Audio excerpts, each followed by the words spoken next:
struggling to walk right now? That's the question. Alright, so on this episode of Retro Wednesdays, we are taking a look at the Famicom game. Oh my god, that sound. We are taking a look at the Famicom game Sqoon.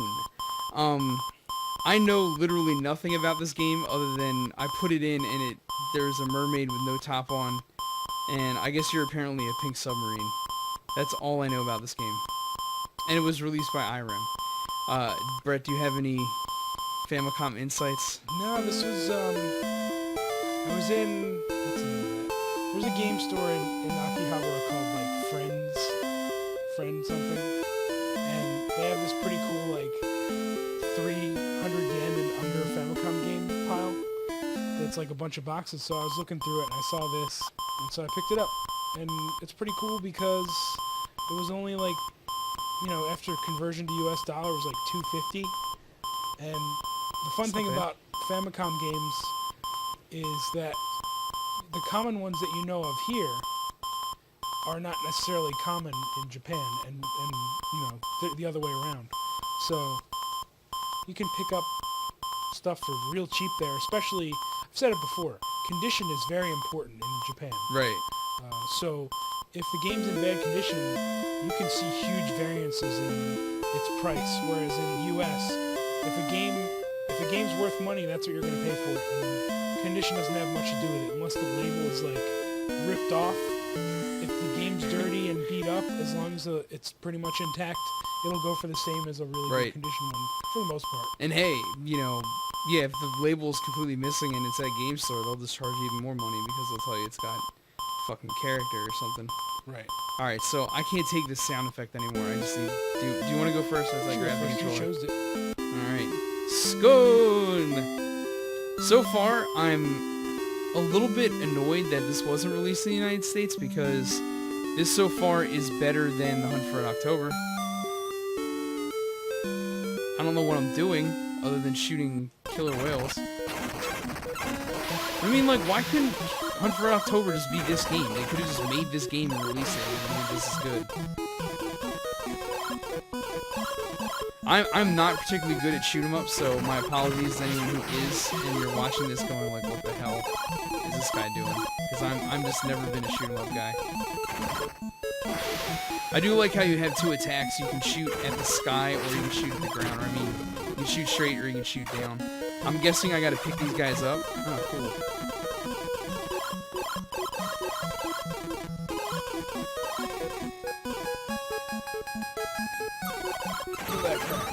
Oh, you gotta hit that with the bomb. Oh, you're low on fuel. Oh, that's what's happening? I'm getting hit and I'm losing fuel. Okay. Now you have 10 of it. Oh shit. I'm fucking scooning at the bottom of the ocean. I died already. See, I told you. What the hell are those guys? I don't know what happens in the sea in the Pacific Ocean, because I live near the Atlantic, but this is what it's like. It's pretty messed up. Oh shit, I'm getting wrecked. Man, I'm terrible at this. I'm not a Sqoon. I'm a poon.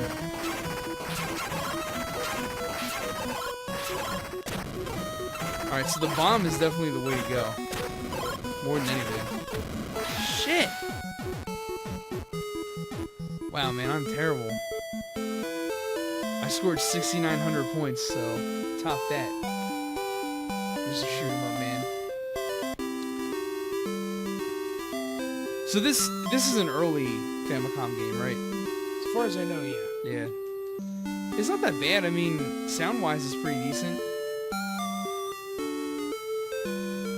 I like how it has like a nice little ramp up where it's like you don't really. It gives you a chance to get the controls on the way a little bit. So the point is to rescue the humans. Yes. Which are represented by these weird white outlines like that. And they get shot out by a sea cucumber. And that's apparently a ship? Like a rescue ship? It's a island. Man-made island. It's really hard to tell which enemies hurt you and which ones don't. Yeah, I don't know. That's where I got tripped up. I couldn't figure out what the hell was going on. There's no like damage when you hit a wall, which is nice. I don't know how you pick up more fuel though. That's the other thing. I didn't figure that part out either. Is Sqoon Japanese for scuba? I wonder.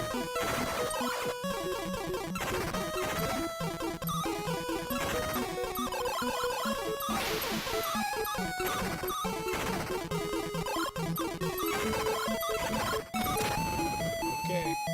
Yeah, look, I thought that was a power-up. And you got these, like, weird penis things flying at you.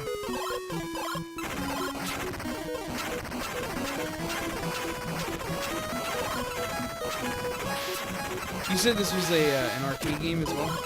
Yeah. I can definitely see it as an arcade game.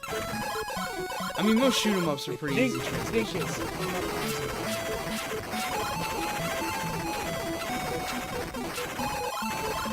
The music reminds me a little bit of like a techno style. Kind of like bright and jaunty and like kind of easy, simple. It really bothers me when games don't have the whales eat the humans. That's intense. When a Nintendo game doesn't have a normal soundtrack, drives me nuts. Yeah, it does. This one's not like mind-blowing, but it's not terrible. So I don't understand, how do I get more food? Yeah, I don't know, I haven't figured that out yet. Damn, you destroyed my score. Killer whales, man. They're right on top of it. They do not fuck around. This is kind of like Defender. I'm gonna start naming. I'm gonna refer to my penis as Sqoon. Over here, look at my Sqoon. It sounds horrible. This isn't really a medical condition. Fucking asshole, Jesus. Alright, let's see if we can do this. Can you move that ship forward that you're attached to? That's how you do it.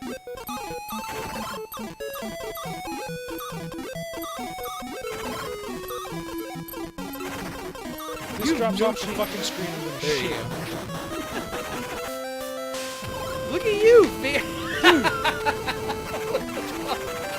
That is BS. Apparently now you're in Japan, in the water. You would think with a submarine that's this powerful, you would be able to have more than a fucking 6 minutes of fuel. Whoa.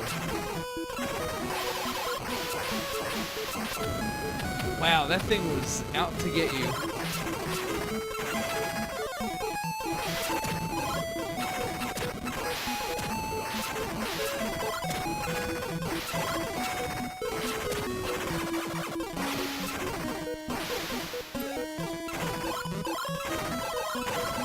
It's like you get like speed or something.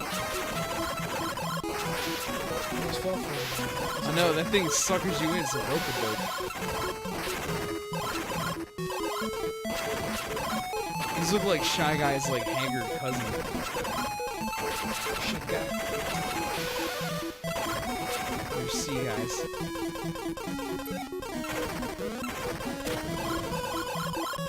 So you get fuel, you only get fuel if you get this, no, because you're still at 60, so that must be.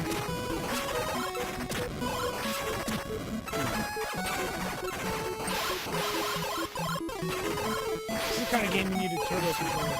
Yeah, it would, yeah. And a lot of Tracker Jack timing. It won't let me collect any more. What do I press something? Oh, I have to press B? God damn it. It tells me these things. I'm trying! What? It didn't fucking... Oh! Suck a cow's dick. Game some bullshit.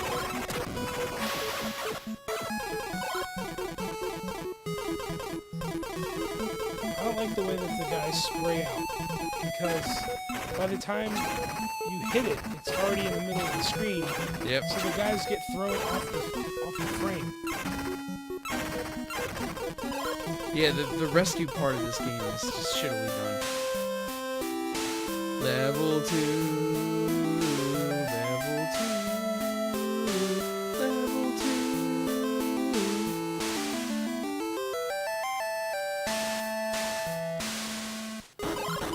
Look at me, I got heartburn cannon. Oh, you motherfucker. Pay attention.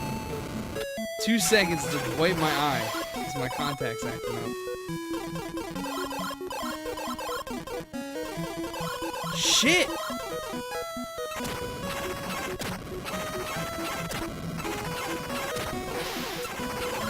Come on, you fuck!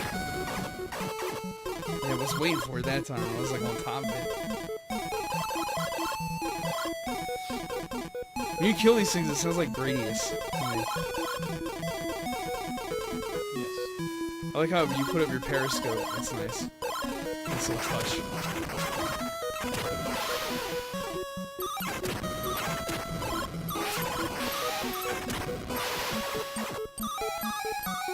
The thing's called the Motorized Island. It's a cool idea. Oh man, now that I'm sitting here like thinking about Famicom games, you know what game I want to do really bad? Transformers. I think I might have to go purchase it. I'm sure now that it's been mentioned by a whole bunch of YouTube people, it's gonna be 4 times as funny. I got it for like $100.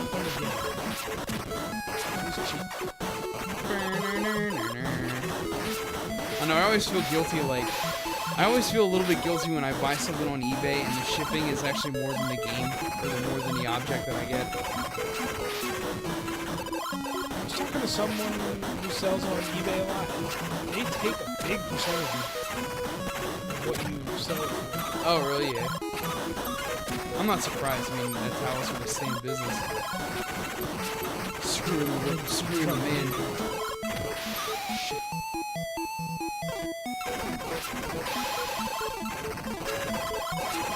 So since this is an arcade game, and does that mean that there's no ending? It's just like an endless fucking loop of this shit? Not necessarily.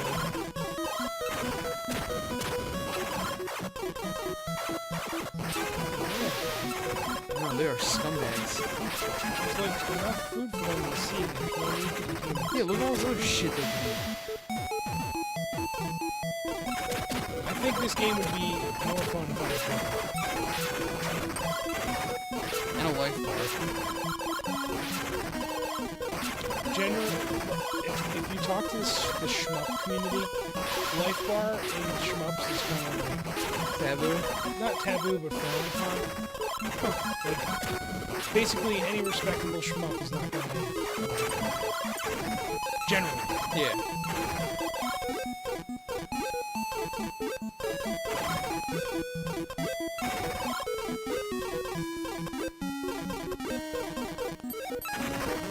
Oh shit, ice cream cones.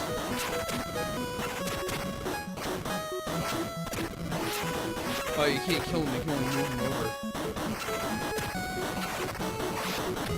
Oh my god, I ran right into that. I'm done. So, you're a shmup player. What can I do as a terrible shmup player to not be such a terrible shmup player?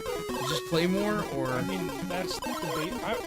I'm not... I have a wide knowledge of the genre, and I've definitely increased my skill. I'm better.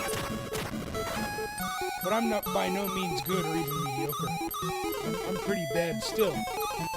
But I think one of the things that you can do to play more, obviously, This is great. find a modern one that you really like. So a lot of people start off with something like Ikaruga, Okay. where it's got a pretty cool mechanic and it's very well done. So that it introduces you to the genre in something that's very fun and engaging. So that when you play the older ones that are a little bit less developed, Forgiving? I guess. Yeah. To say. The thing is that one of the things I never liked was like playing for score, and the high-level shmup players often do that. And I'm more interested in beating the game. So You can credit feed through a game, and that'll help you learn it a little better. Okay. The game is paused right now, and the music for the pause menu is better than the main music. Alright, so final thoughts on Sqoon.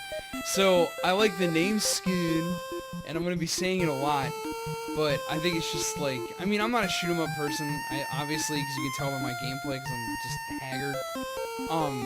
I make ridiculously bad mistakes, but I don't know, I'm just not, I don't know, I guess going into this, I was like, every Famicom game is going to be this amazing experience, and this is definitely not an amazing experience. It was kind of like a mediocre shooter with some like okay graphics and some interesting attempts at mechanics, but most of the mechanics just kind of fall on their face. Like, picking up humans for fuel is a cool idea, but the problem is that if you make... I mean, if you mess up and you miss a refuel spot, you're fucked. Like, what's the point of playing the game then? Like, I don't understand. Like, there was a spot where there were 2 pods of humans, and I picked up one pod, and I went to go pick up the second one. I ended up with 8 people captured because the killer whales ate a whole bunch of them, and then I'm like, alright, well, I might as well just die, because I can't get any more fuel. I think it's very confusing as to what is friend or foe, and there's no real easy way to discern between the two. I don't know if there's an ending to this, but it's like... I don't really seem interested. There's not very much in the story. I mean, it seems like all these things are underwater and you have to go rescue them. That's like the story as far as I can tell. I mean, it's an early game, so I can give it a little bit of forgiveness, but I don't know. Just not super impressed with this one. It's okay. I like how the floor of the sea kind of looks like crusted shit. Like somebody's underpants. There it is. Like you got a bad day and you take your drawers off and that's what you got in the bottom of it and you're like, fuck. You gotta scratch it out. That's awful. So, yeah, my final thoughts are this is a solid, mediocre game. I don't have much else to add. You kind of touched on all the points. The thing that kills this game is that there's no boss battles. That's the thing.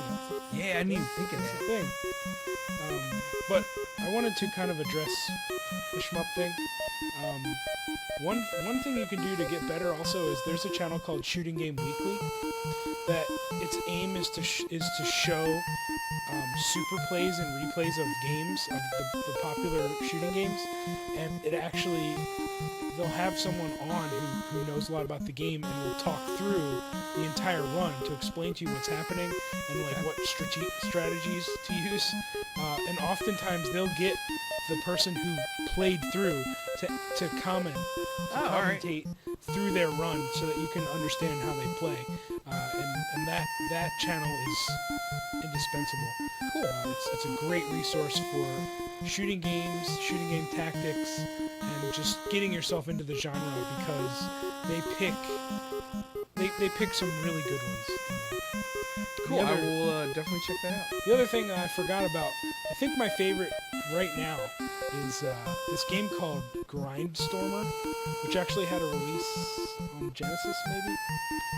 In Japan it's called V5, and it's like an early 90s shmup, which is like my area, and it's pretty difficult, but the thing that was awesome about that game is when I was staying in Japan, I was living close to this arcade called the Tri Amusement Tower.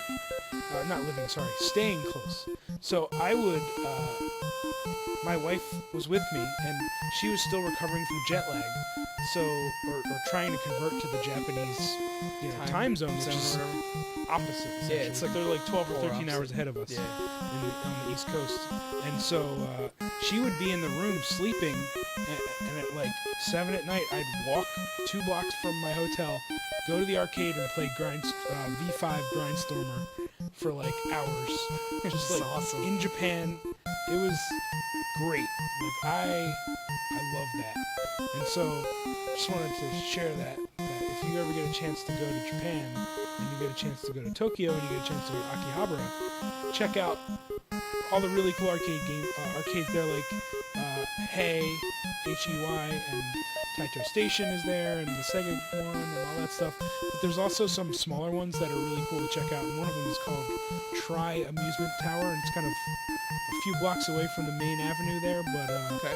has a lot of older stuff and had a lot of stuff from the early to mid 90s, that's my area, and it's really cool to see a lot of these games that you've only played on MAME in actual hardware on Japanese arcade cabinets in arcades that are well kept.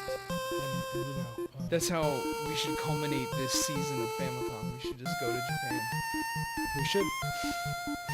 and I can live my dream. Anyway. The only problem is I won't want to come back. I'll just sit there and try to find a job, and that'll be it. So a little bit of a tangent, but I hope that some people, if they're not into shmups or interested in it, can kind of, start getting interested. Yeah, no, it's interesting because it's like a genre of game that has such a strong community. And I mean, I know that every game genre has its own sort of community, but I feel like shmup was the first one to really have an organized structure to how the people that are in it, and they're all very similar. And I think it's really cool that there's such a wide group of people that play and share information and stuff like that. It's pretty cool. This game, however, is not the best example of a shmup. It's kind of a hacky first attempt, I guess, would be the best way to put it. Yep. So, my favorite thing about Sqoon is that it looks like you're kind of a frowning dogfish kind of looking thing, and that's it. I mean, even the game, the part where you have to take the humans and put them into the island thing, and you have to constantly tap the B button to get them to go in, is just kind of bullshit. Come on. Let them happen automatically. It's not... You should just put all 9 of them immediately up Yeah, there. and then instead of just giving you the fuel, it drops it as a power-up, and then your natural instinct is to just, go right after it and dive down, and then there's 5,000 enemies below you, because you haven't been shooting anything since you're busy dropping off the kids at the pool, so to speak, or whatever. So, yeah, this is Sqoon, and this is Retro Wednesdays. So, until next time.